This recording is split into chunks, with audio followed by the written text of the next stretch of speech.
எங்களுக்கெல்லாம் ஒளிவிளக்காய் இருந்து வரும் தன்மான சிங்கமே, எங்கள் தலைவா, எங்கள் தலைவா, தமிழ்நாட்டின் இன்றைய முதல்வரே, நாளைய முதல்வரே, ஏன் தமிழ்நாட்டின் நிரந்தர முதல்வரான எங்கள் தெய்வமே, உங்களுக்கு என் முதற்கண் வணக்கம். அருமையண்ணன் மூர்த்தி மறைந்து விட்டார்.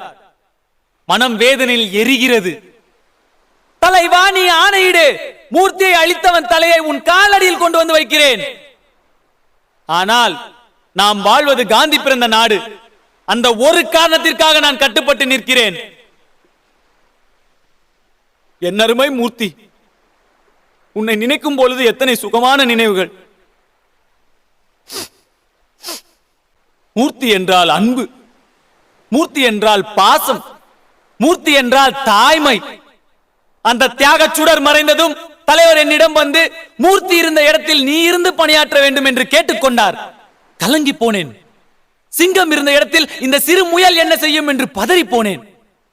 ஆனாலும் காலத்தின் கட்டாயத்திற்காக, தலைவர் என் மேல் வைத்திருக்கும் பாசத்திற்காக, நான் உயிராக நினைக்கும் என் மக்களுக்காக இதோ உங்கள் முன்னால் என்று வேட்பாளராக நிற்கிறேன். தமிழ்ச்செல்வன் என்பவன் யார்? நான் சொல்கிறேன் அந்த கேடு கெட்டவனை பற்றி.